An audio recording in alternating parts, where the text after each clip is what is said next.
Like, as a coach, getting your club prepared for every game, how challenging is it matching skill with will and all the skill you've got on this team?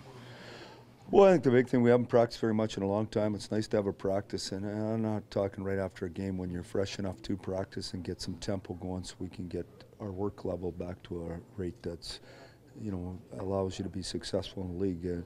We're through 2/3 of the season, and we're in a good spot right now, but the league gets better and better, and so if we want to continue to be in a good spot, we have to get better, and we haven't been as good night in, night out as we're capable of being, so let's find a way to get a little better. You've been candid a couple of times about the coaching staff doing its part and needing to more. Do you actually change anything, though? Well, you just make sure. Structure like you tell your players. 100%. You just I think, I guess it's like anything. Is that we're all in this together, and when we play well, we all get the credit. When we play poorly, we all get the blame, and it's real important. We ask our players to take ownership. So why wouldn't you, as coach or manager, own your part? Our team didn't get off to a good start last game. We looked lethargic. They won all the battles. They were better than us. So what happens between our meetings an hour and a half before the game and when the game starts that we're not jumping?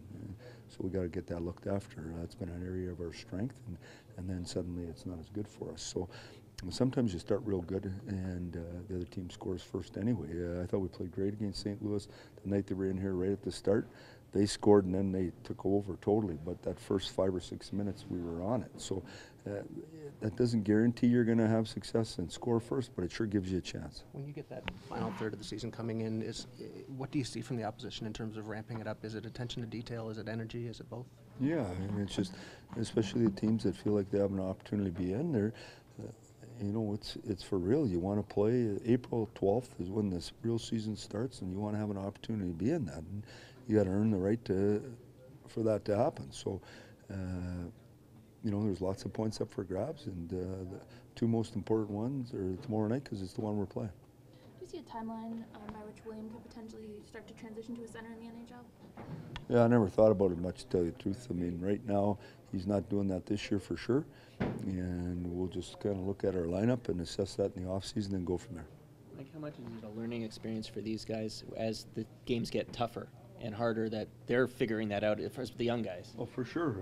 It is for sure, and I think anytime you get beat and the other team is better and quicker than you are, you get a chance to take a look at yourself and really assess yourself. And sometimes when things are going good, you think you're better than you are, and sometimes when things are going bad, you think you're worse than you are. You're probably somewhere in between. Let's just do our jobs. Do you feel like you guys have a bit of a target on you because you're in a playoff spot more so than you might have been last year, or people might take it? 100%. I mean, and I don't think it's a target on you. I think it's just the league. I mean, they evaluate you, you evaluate them, you try to get ready for them, they try to get ready for you, and obviously when you play better and you look like you're organized and you have a decent team, then teams get prepared for you. If you don't, I mean, coach can say whatever he wants. The guys are sleepwalking.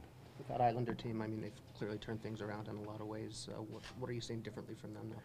Well, I never ever thought they weren't a good team. I don't think anyone really thought that. I mean, they have an elite center in John Tavares, and they have good players, and now they seem to have got excited and got it going. They're 6-2-2 in their last 10, and we had a good game against them last time we played them. They found a way to win the game. We got to find a way to win a game at home.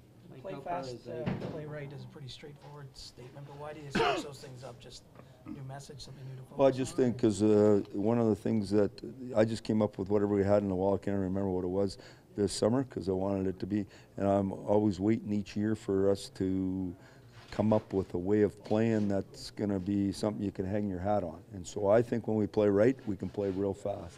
I think when we don't play right, it looks like snails out there. Mike Zaitsev, from game 1 to now, what sort of progress have you seen in his game? Well, he's a real good player. He's a competitive, smart guy. He's a better defender than we could have hoped for, and ultra competitive, takes it very seriously, wants to be great.